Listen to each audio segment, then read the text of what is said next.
আসসালামু আলাইকুম রহমতুল্লাহ বরকাতুহ। আমি অ্যাডভোকেট মোহাম্মদ শফিকুল চৌধুরী এরশাদ। আজকে আপনাদেরকে একটি বিষয় অবহিত করব।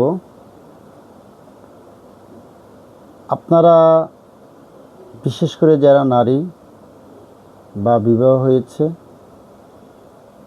বিবাহ পরবর্তী দেখাচ্ছেন হাজব্যান্ড বা হাজব্যান্ডের পরিবারের সদস্যগণ কর্তৃক বা যে কোনোভাবে তারা যৌথভাবে আপনাদের কাছ থেকে বিভিন্নভাবে যৌতুক দাবিতে আপনাদেরকে টর্চার করা, অশান্তি করা।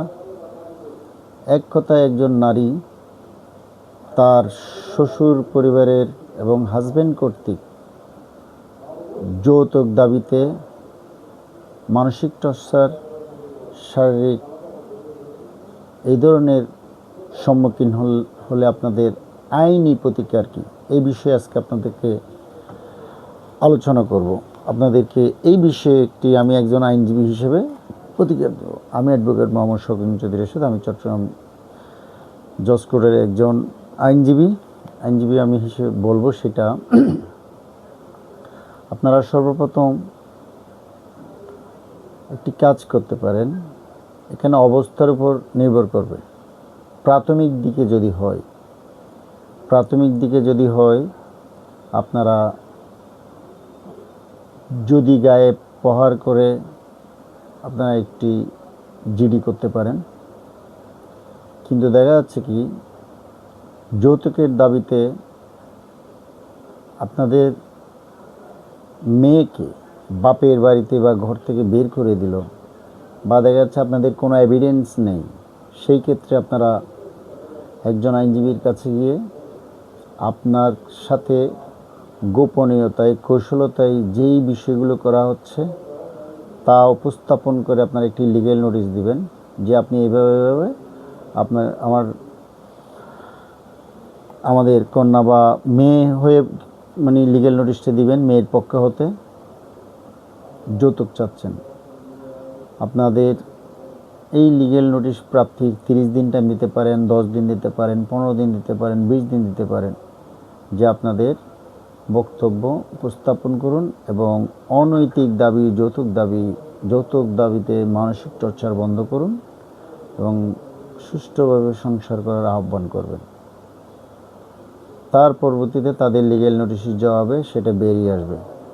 আর যদি যৌতুক দাবি করতে করতে যদি দেখা যাচ্ছে কি মারধর করা, ওই ধরনের বিশৃঙ্খল কিছু হয়ে যায়, সর্বপ্রথম হচ্ছেন আপনারা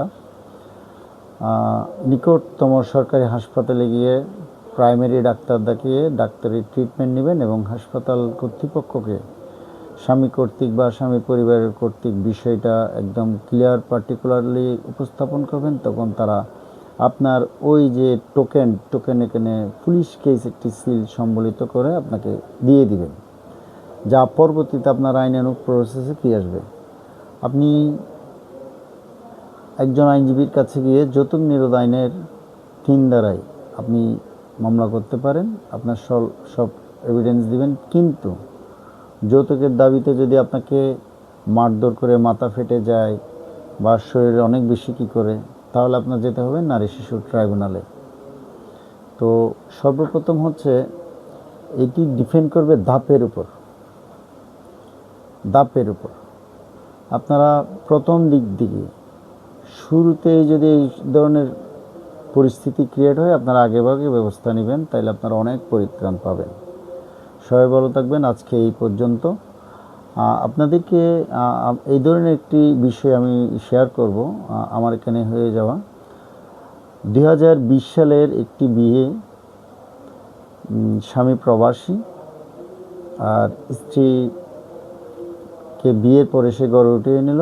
সে বিয়ের পর থেকে শুনতেছে তার হাজব্যান্ড তাকে বলছে তার ইচ্ছার বিরুদ্ধে নাকি তার পরিবারকে বিয়ে দিছে, তার বাইরে একাধিক রিলেশন, তাকে এগুলো থেকে উদ্ধার করার জন্য তাকে বিয়েটি করিয়েছে। স্ত্রী অনেকভাবে তাকে বোঝালো, অনুনয় বিনয় করে অনেক বোঝালো, কিন্তু বারবার স্বামী ওকে হুমকি দেয়, তুমি চলে যাও।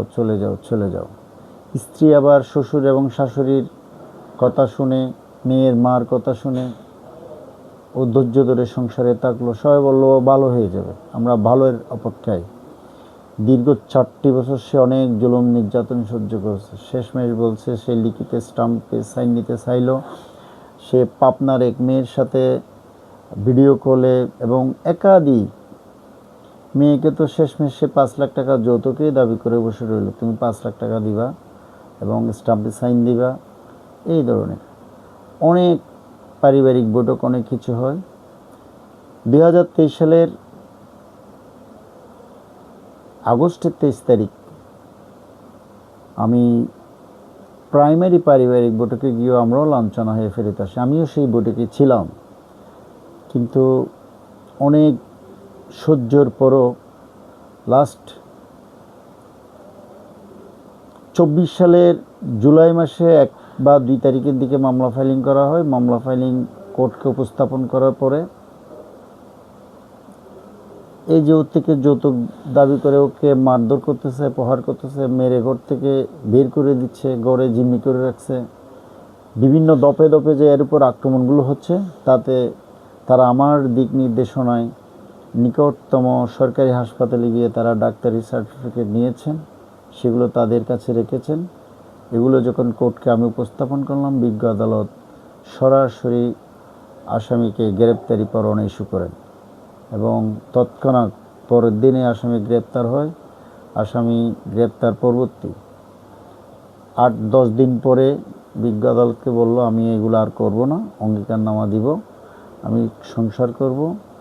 বিজ্ঞ আদালতকে অঙ্গীকারনামা দিয়ে সে জামিনে গেল এবং সে বলছে সে সংসার করবে। কিন্তু এই ভদ্রলোক বের হয়ে আরও বেপরোয়া হয়ে যায়, স্ত্রীকে হুমকি দিচ্ছে কেন মামলা করছে এবং বলছে উল্টো স্টাম্প দিতে হবে, দিতে হবে। এবং ওই হাজব্যান্ডের একজন ভাই ছাত্রলীগ কুলাঙ্গার কর্মী, সে লিডার।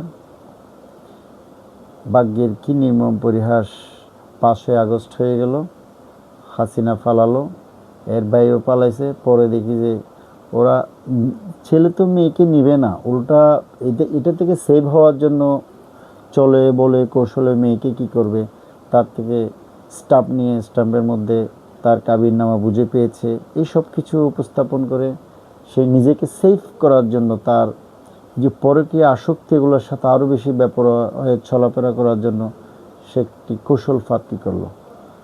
যেভাবে হোক, যেহেতু আদালতকে অঙ্গীকারনামা প্রদান করা হয়নি এবং আদালতে হাজির হয় না, মুভ করতে করতে আলহামদুলিল্লাহ মাত্র 11 মাসের